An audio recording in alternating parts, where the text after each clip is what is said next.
Very good morning to all of you. And today we will have the fourth class on Sydney's apology for poetry. And in this class, we will discuss in details the various parts of the essay, uh, and we will discuss in details the aspects that Sydney has dealt with in this essay. So we will go to the very beginning of the essay, the introductory part, where Sydney gives actually the example of John Pietro Pagliano, who praised horses and horsemanship very highly. So Sydney cited the example of John Pietro Pugliano, or Pagliano, whatever you say, to justify his praise of poetry. So he gives the example here of horses and horsemanship. Now, after this introduction, or the introductory part on horse and horsemanship and their praise, and Sydney is justifying his own praise of poetry with by citing the example of the praise on horses and horsemanship. Sydney directly goes to the discussion on antiquity of poetry. Now, regarding antiquity of poetry, Sydney says that poetry in all nation has preceded other branches of learning. So before other branches of learning came, poetry existed, and he said that it is actually poetry which gradually enable man to read and understand the learning of other kinds. So he says that poetry is an aid to learning other things, so it helps to learn things.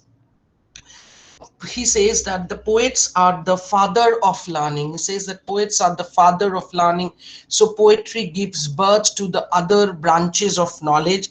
And he says that for poetry, because poetry is the father of learning, it should be respected for its antiquity. It existed before all other branches of knowledge existed. Philosophers and historians, Sydney said, that they have in the beginning appeared under the masks of poets. So he says that philosophers and historians were actually poets, and they used poetry as a medium to impart their philosophical precepts and historical facts. And he also gives a very specific example of Plato. Now, regarding Plato, we can have a long discussion that Plato actually, according to Goson and many other critics also, that Plato wanted to banish the poets from the ideal republic, but this is not actually the true fact, because most of the time Plato's ideas and Plato's conceptions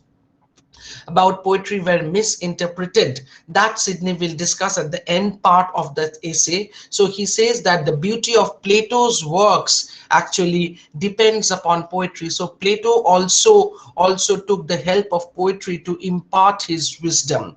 Now, after discussing the antiquity of poetry, Sydney comes to prove the universality of poetry, and there he said that poetry has flourished in all ages and countries. So poetry is universal.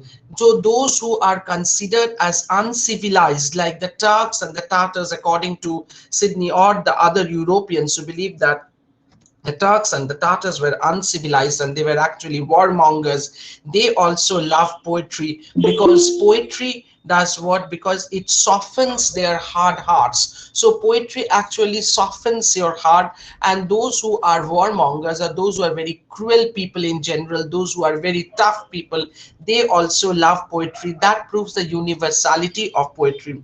He says that even the Red Indians also love poetry, and the most important thing is poetry not only softens your heart, it also sharpens your wit. Now, after dealing with the antiquity and universality of poetry, he says that poetry has its long continuity. Poetry is long lasting. He says that poetry is long lasting. Because this has been proved that poetry has its long continuity, because it existed at the very beginning. Before all other branches of knowledge came, there was There was poetry. It begins early in the history of a nation and it lasts the longest. So poetry came at the very beginning and it is still continuing with its own grace and popularity. So poetry has three important qualities. Poetry is universal, poetry has antiquity, and poetry has a long continuity. Next, he says that discusses about the universal veneration of poets and poetry. He says that poets and poetry are highly venerated not only for their antiquity and universality and continuity, but it has other qualities also for which poets and poetry are highly venerated or honored. He says that both the Greeks and the Romans honored poets. So both the Greeks and the Romans honored poets, and the Romans called the poets Vatus. Vatus means a seer or a prophet, one who can see beyond, one who has a vision. So a poet has a vision according to the Romans, and the poet is a maker, a creator in Greek. So the Greeks believe that the poet is a maker or a creator, he can create, and the Romans believe that the poets are vatis, they are the visionary, they are seer or they are prophet, they can see what is going to happen, they can foresee. Next, they say that the Greeks and the Romans, and not only the Greeks and the Romans, but all other learned and wise people of various nations, of many nations, they also, of all nations, they love and honor the poets and poetry. The poet is a maker. Why did the Greeks believe? They believed that the poet is a maker or a creator, that it has uh, uh, uh, its own basis also. So for while all other arts are tied to nature, all other arts, they actually follow nature. So take for example a painting. So when I'm painting something, I am doing what I'm imitating nature. I'm drawing a flower, so I'm imitating nature. I'm drawing a house, I'm drawing sun. So when I'm drawing a sun, I'm following the sun that is in the sky. I'm following the real sun. So all other arts are tied to nature. But the poet is not a slave to nature. He says that the poet is not a slave to nature. The poet has the power, the poet has the ability to go beyond the clutches of nature, to go beyond the control of nature. That's why a poet is truly creative. Sidney says, the line goes like this in Apology for Poetry. He says, only the poet, disdaining to be tied to any such subjection, lifted up with the vigor of his own invention, does grow in effect into another nature, in making things either better than nature, brings forth or quite a new forms such as never were in nature, as heroes, demigods, cyclops, chimeras, furies, and such like, so as he goes hand in hand with nature, not enclosed within the narrow warrant of her gifts, but freely ranging only within the sodyne of his own wit. So this is the line that goes, that he says that only the poet has the power to ignore nature, to go beyond the control of nature. The poet can disdain the ties, a subjection of nature, and he has the power to lift up with the vigor of his own invention. The poet has the power, because the poet is a creator, because the poet is a seer as well. He can create and he can foresee, he can see beyond what is there in front of him or her. This grow in effect in another nature. So the poet has the power to create an alternative nature. So create a thing which is not exactly there in nature, but the poet always strives to achieve not what is real, but what is ideal, what should be. The poet not only imitates what is there, but the poet tries to achieve what should be there. So the poet goes beyond the real to arrive at the ideal. What is the ideal thing? Okay, Nature never set forth the art in so rich tapestry as diverse poets have done, neither with pleasant rivers, fruitful trees, sweet smelling flowers, nor whatsoever else may make the too much loved art more lovely. So he says that this world is controlled by nature. So in nature you won't find the things in their ideal form. So when you are writing a poetry about anything, or your poetry is dealing with something, you not only follow the real thing that you find in nature, but you try to arrive at the most ideal form of it. Suppose an apple that you see, when you see a picture of an apple, or when you read any poet on apple or a rose or whatever it is, you always see the ideal apple which is red in color, or the ideal rose which is perfect, which has no flaw in it. But in nature you will find the natural rose or the natural apple, they have their own faults, but the poet has the power to create the ideal rose or the ideal apple or the ideal beauty. That is why the poet can create the most beautiful thing that never existed in nature. The poet has the power to go beyond the real borders of nature. So he says that her world is brazen. Her means the nature's world is brazen. It is made of brass. It is base. It may be colorless. It may be very uninteresting.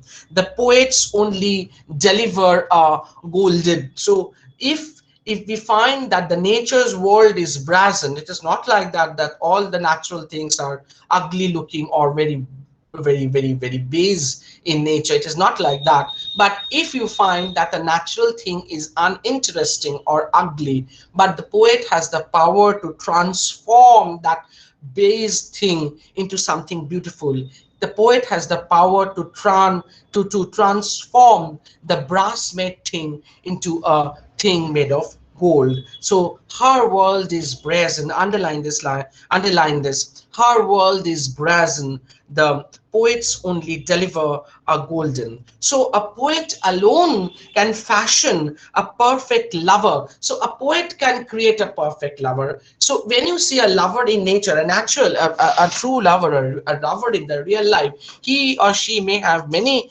faults, many defects in them, but a poet can draw a picture of a perfect lover. A poet can create a perfect lover, a perfect friend, and the perfectly valiant, powerful man. So the poet only can do this because he is a creator, he is a seer, a prophet.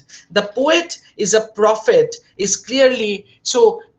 Apart from this theoretical discussion on the creative power of the poet, or the prophetic power of the poet, the poets are prophets that we can find even in the oracles of Delphos. So in Delphi there was the temple of god Apollo, and there were the priests who used to deliver oracles, who used to carry the message of the god to the common people, and their oracles were always in poetry, in best poetry. And the prophecies of Sibylla, they were also delivered in verse. So psalms in Bible, the psalms in Bible are nothing but songs, and there is many things that is imaginative and fictitious even in Bible. So Bible is not always dealing with the real thing, but there are many imaginative and fictitious thing in Bible.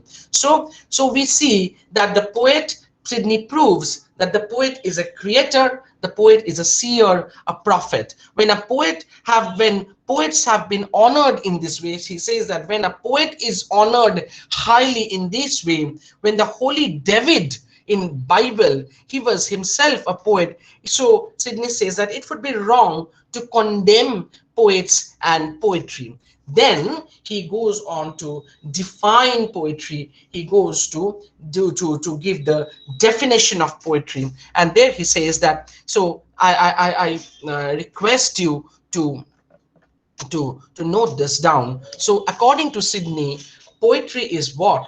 Poetry is an art of imitation. So the first thing is, it is an art of imitation, but poetry has the power to go beyond imitation and to create something new. It is not just ape-like imitation. It is not just copying, but this imitation entails within it the creative aspects also. The very first thing is, poetry is an art of imitation. It is representing, counteracting, or figuring forth. So this imitation involves within it the activities like representation, counteraction. So it is representing, it is counteracting, or figuring forth.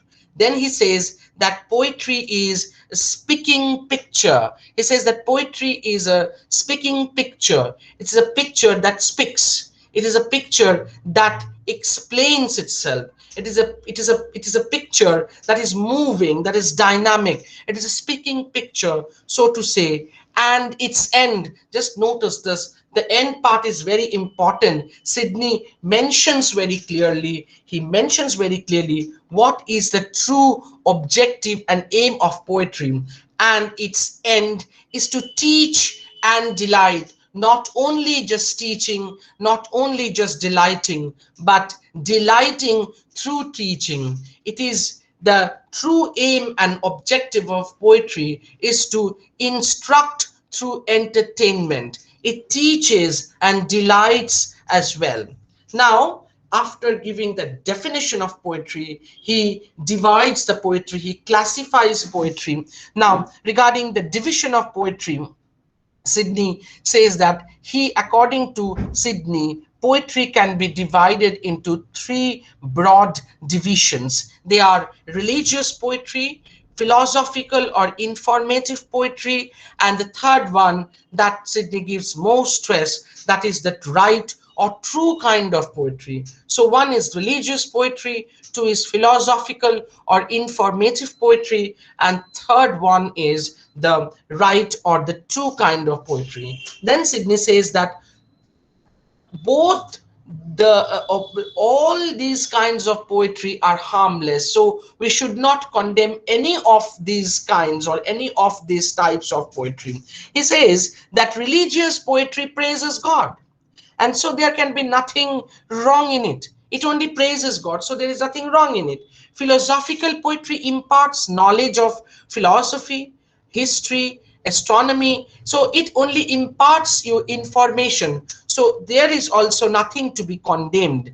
And regarding, she says that regarding philosophical or informative poetry, he says that it is the sweet food of sweetly uttered knowledge. Regarding philosophical poetry, Sydney says that philosophical or informative poetry are the sweet food of sweetly uttered knowledge. So that regarding the third kind of poetry or the right or true kind of poetry, the here Sydney says that here the poets are the true makers or the creators. The right kind of poetry, regarding the right kind of poetry, Sydney says that here the poets are the true makers or creators. And then he goes on to divide this right kind of poetry into various subdivisions, and he divides the right kind of poetry into pastoral poetry. One is pastoral poetry, two elegiac poetry, three satire,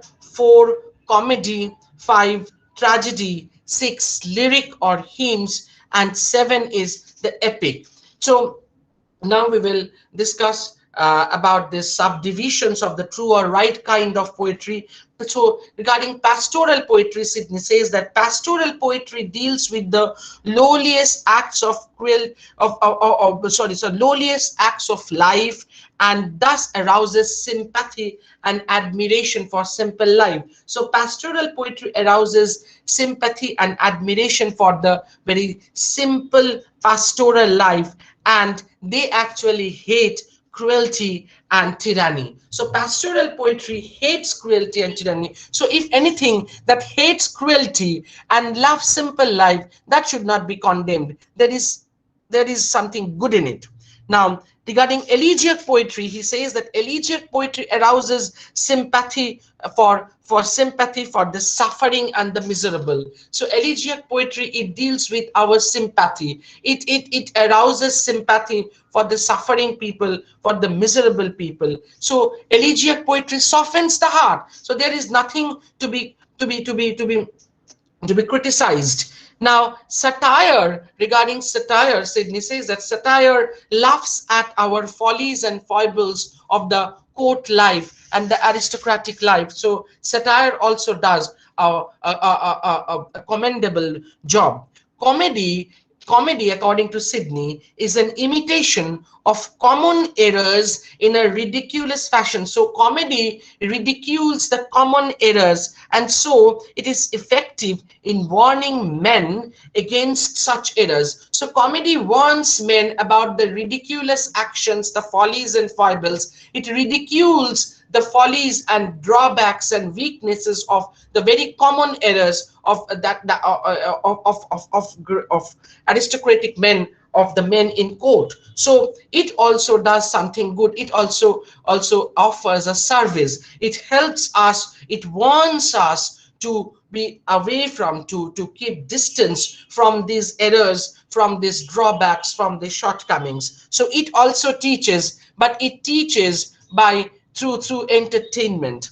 Now tragedy, according to Sidney, reveals the wickedness of men in high places. So tragedy, according to Sidney, reveals the wickedness of men against, and that's why tragedy, Sidney also refers to Aristotle's poetics. So Sidney had a great respect for Aristotle's poetics, but he went beyond what Aristotle has said regarding tragedy in his poetics, but he had a respect for that. And he said that tragedy not only arouses pity and fear, but it also points the serious crimes or the serious drawbacks of high men or high women. So that's why there is nothing to be criticized in tragedy. Lyric hymns the praise of men and God. So lyric does what? It sings in praise of great men, good men, and the gods, and that enkindles virtue and courage. So there is also nothing bad in it.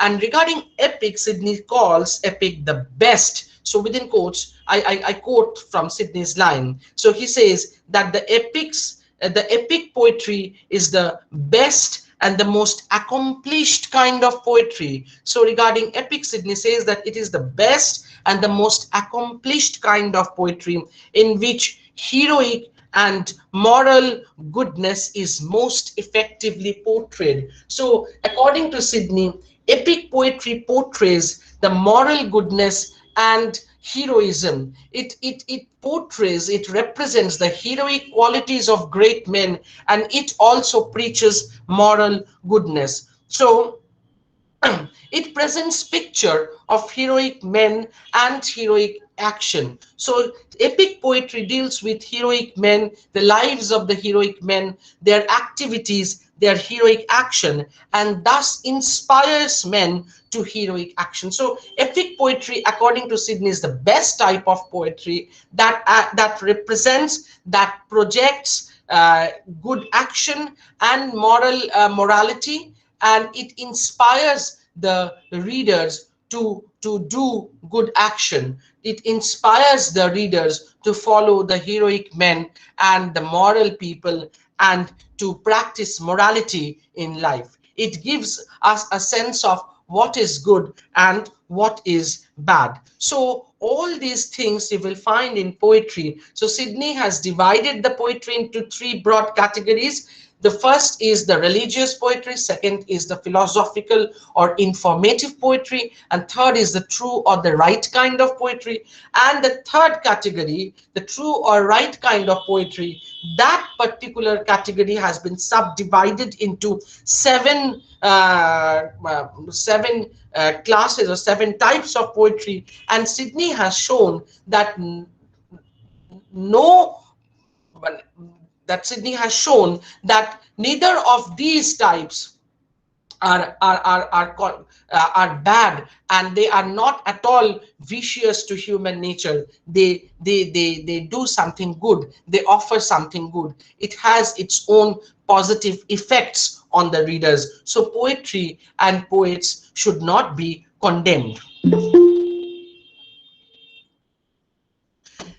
Now he says that what is the true end of poetry? As I have mentioned in the definition, that the true end of poetry is to teach and delight. So he says that the poetry is superior to all other branches of learning. He says that poetry is superior to all other branches of learning. Why? Then he discusses, then he gives his analysis. Sciences like astronomy, mathematics, etc., are subordinate sciences. He says that astronomy or mathematics, they are subordinate sciences. Why? For they do not serve the true end of all learning. He says that they, science like mathematics or astronomy, they do not serve the true end of all learning. And what is the true end of all learning? That is self knowledge. So self knowledge is the true end of all learning, which the sciences like mathematics or astronomy, they fail to serve, and which leads to well doing. So if you have well knowledge, if you have self knowledge, that will help you to well doing and not merely to well knowing. So if you have self knowledge, that self knowledge will help you to do well doing and not only well knowing. You know well but you don't do well, that won't help, because when you are knowing well but you are not practicing it, that is what, that is useless. So he says, according to Sydney, sciences like astronomy or mathematics, they fail to give us self knowledge, and that's why they arrive at only something which helps us to acquire well knowledge, but they fail to inspire us to do well. But poetry does this, and he says that the end of all learning is virtuous action. So if you have only self knowledge, that will help you to do well, that will lead you to well doing, because that is the true end of all learning. And what is that? That is virtuous action or well doing. And Sydney says that poetry serves this best.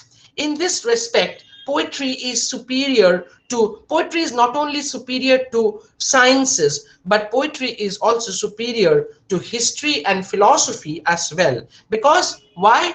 Because philosophy presents merely abstract precepts. Philosophy deals with abstraction, which cannot be understood by the young. So it is quite a tough stuff for the young to understand, because it only deals with abstraction. History deals with concrete facts or examples of virtue. So philosophy deals with abstraction, history deals with concrete facts. But from these facts, the reader must themselves derive universal or general truths. But so the reader has to derive the general or universal truth from these facts that history has offered them. So philosophy dealing with abstraction has its own shortcomings or drawback, and history also has its own drawback. So but what we do we find in poetry? Poetry combines these two good qualities of philosophy and history, and does what? It takes up the abstract precepts of philosophy and impart that with the concrete facts that history gives. So poetry helps to impart abstraction or abstract precepts through concrete facts of history. Poetry has the power to combine the good qualities of both philosophy and poetry. It teaches virtue in a very intelligible even to the ordinary man.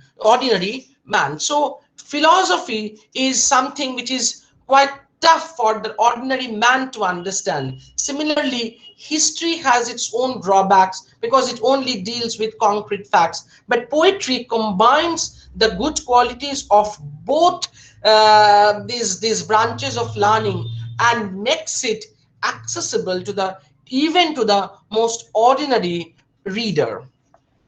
Then he says that poetry is conducive to good action. And what is that? He says that poetry does not merely give us knowledge of virtue, but it also moves us to virtuous action. So poetry not only gives us knowledge. He said that science only gives us knowledge. It offers us knowledge only, but it never inspires us to do good. But poetry not only imparts knowledge of virtue, but it also moves us to virtuous action. This is so because its truths are conveyed in a delightful manner. So he says that poetry imparts truth in such a way that the thing becomes very delightful, the thing becomes very interesting. And if something becomes interesting, it allures man, it inspires man to do that, and holds the attention by its manifold charms. So it does not merely show the way, it does not only show that this is the right path, but it also inspires the reader to follow that path. It also inspires to do good action. It not only just impart good knowledge. Okay. It weans the mind from wickedness to virtue. Sydney says that it weans the mind from wickedness to virtue. And actually, poetry actually grows interest in the readers for the things, for the thoughts, for the action that are virtuous. It alone of all arts and sciences leads to virtuous action. Sydney stresses, he gives emphasis on the transport or moving of poetry and claims that it teaches more perfectly. He says that poetry teaches more perfectly than either history or philosophy.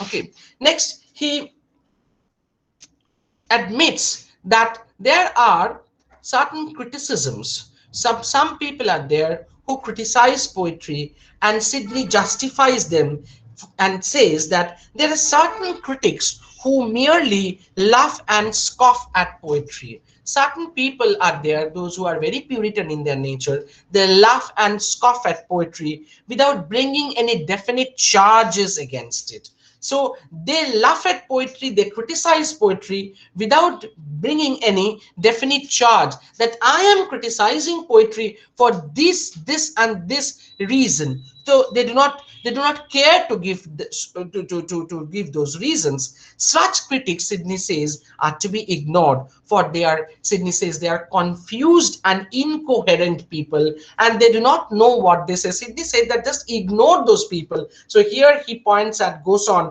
and he says that what Gosson has done, that is what Gosson has raised as charges against poetry, are confused and incoherent charges. He says that those people are merely jesters. Okay.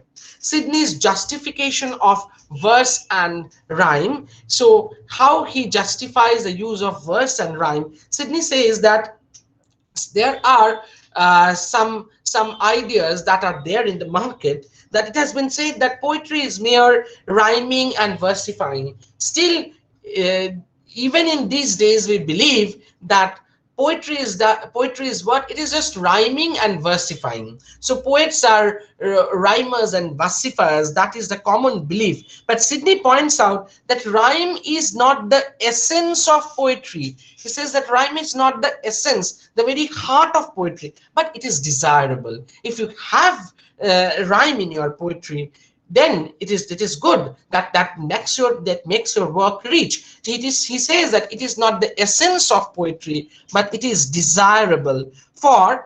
And then he says what are the good effects of rhyme in poetry, and he says that it is, just note it down, it is a polish to speech. He says that it is a polish to speech, and Sidney was a follower of Scaliger, Mintano, and Castelvetro. And he says that Scaliger had defended its use. So Scaliger also supported the use of rhyme and verses in poetry. The first is it is a polish to speech. Second, Scaliger has defended its use. It regulates verbal harmony. He says that it regulates verbal harmony and imparts order and proportion so pleasing to men. He says that it regulates verbal harmony and it imparts order and proportion so pleasing to men. The next point is it adds to words. So it adds to the words that have been used in poetry a sensuous and emotional quality of music. So it adds to the words used in poetry a sensuous and emotional quality of music. And the fifth is also important. It is an aid to memory. So these are the things that Sidney had pointed out in support of the use of rhymes and verses in poetry. That is, it is a polish to speech. Scaliger had defended it. Number two, it regulates verbal harmony. It regulates verbal harmony and imparts order and proportion so pleasing to men. It regulates verbal harmony and imparts order and proportion so pleasing to men. It makes the poetry very ordered and proportionate. That's why it appears so pleasing to the readers. It adds to words a sensuous and emotional quality of music. And the last one is it is an aid to memory. Okay, now the next point, the four specific charges that has been brought by Stephen Gosson in his School of Abuse, and how Sidney answered to those charges. So Gosson said that poetry is useless and so it is a waste of time. So according to Gosson being very puritanical in nature, he said that poetry is useless and that's why it is a wastage of time. So there are other more fruitful knowledges. A man may better spend his time in them than in poetry. So said Gosson in his School of Abuse, that there are other branches of learning which should be that should be followed, that should be acquired, rather than wasting their time in poetry. To this charge, Sidney replies that poetry is conducive to virtuous action. He said earlier that poetry not only gives you good, virtuous knowledge, but it also inspires you to do good. It is conducive to virtuous action, and he has and he actually demonstrated and proved that in his essay An Apology for Poetry. So next, Gosson said that poetry is the mother of lies. First, he said that poetry is useless, so we should not waste our time reading poetry or writing poetry. Then he says that poetry is the mother of lies. To this, Sidney replies that poets, these are the lines of Sidney, that the poets nothing affirms. So he affirms nothing. He only gives a poet only gives suggestions. So he affirms nothing, affirms, and therefore he never lieth. So if you don't affirm anything, you never lie. Because lie is what? A lie is what? A lie is to affirm what is not true. So a lie is to affirm not what is not true. So if you affirm nothing, you are not lying. The historians can lie, for he affirm facts. The historians can lie, for they affirm facts, but not the poet. But not the poet, for he does not deal with what is. So a poet does not deal with what is, but with what should be or should not be. So the poet never tells a lie, because a poet is not dealing with the real, but he strives to arrive at the ideal. So he is not dealing with what is, but he or she is dealing with what should be or what should not be. So a poet never tells a lie. So poetry is not a liar. So poetry is not the mother of lies. He offers not facts but fictions. So poetry offers you the fictions. It is never interested in facts. Through fictions, it entertains, it delights, and imparts certain knowledge and inspires you to do good action. Okay, poetry has a the third charge is that poetry has a wanton or corrupting influence. So Gosan said that poetry has a corrupting influence. It makes men effeminate. It is infected with love theme, and so fills the mind of men with pestilent desires. He says that actually poetry make men effeminate or weak, and it actually leads you to inaction. Sidney concedes that in much of modern poetry, there was a vicious treatment of love. He admits that there are certain poetry, certain works of poetical works where you will find the vicious treatment of love. But then again, he adds that love itself is not bad. Love is not bad. Love is not bad, but the treatment of love may be bad. For it shows an appreciation of beauty. Why love is not bad? Because love shows an appreciation of beauty. So the fault lies not with poetry, but with the contemporary abuse of poetry. So you point the abuse of poetry, you criticize the abuse of poetry, but what actually these Puritan people are doing, they are criticizing poetry. So if you abuse poetry, it is the responsibility does not lie on poetry, but the responsibility lie on that person who is abusing poetry. The abuse of poetry should not lead to a condemnation of poetry itself. So if you want to criticize the abuse of poetry, you criticize the abuse of poetry, you don't criticize poetry itself. Now, as regards its debilitating influence, so Goshan said that poetry has a poetry has a wanton or corrupting influence. That against that, Sidney says that it fosters in men a desire to indulge in fancy and daydreaming. So Goshan said that poetry indulges men or readers or women, whatever you say, in daydreaming and fancy, and a disinclination to act. So he says, Goshan said that poetry actually removes men from action, that it weakens, and then he adds that it weakens the moral fiber. What was Sidney's reply? Sidney replies that poets have been companion to camps, to war camps. So the poets actually accompany the soldiers in war camps since time immemorial. Why did they accompany? So why did they do that? Because poetry has the power to influence men in doing good action. Poetry has the power to make a man strong, to impart courage in them, to impart energy in them. So if poetry has this power of imparting courage, imparting energy, it has the power to inspire men to do good action, how can poetry be a thing with debilitating influence? How can that be something that weakens the moral fiber?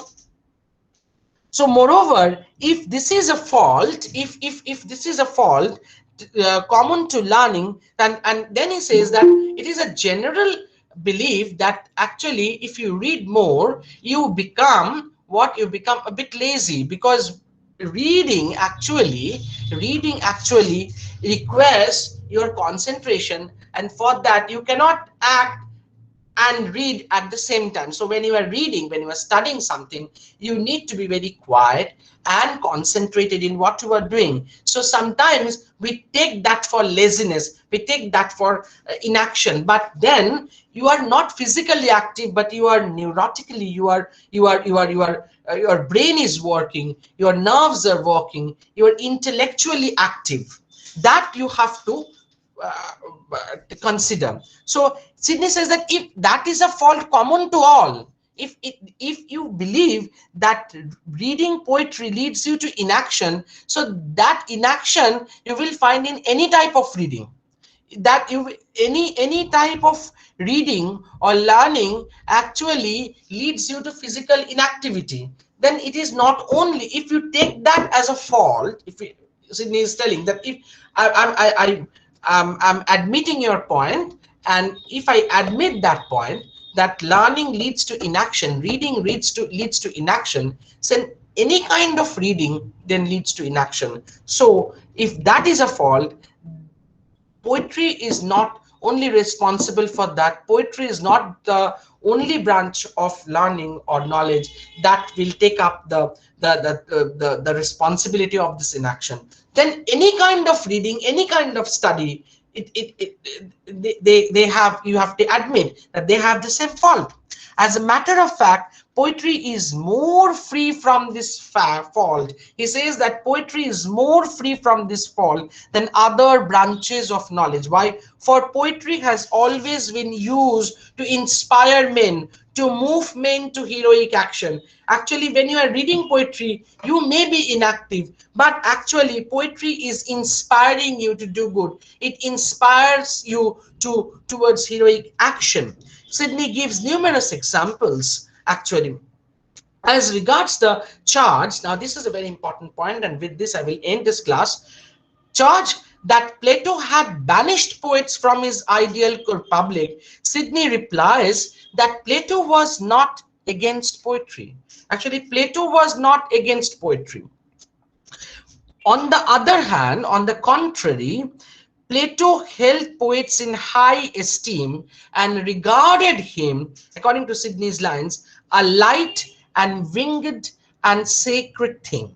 So Plato regarded the poets as light and winged and sacred thing. Moreover, Plato himself was a born poet, and a large part of his dialogues is poetic.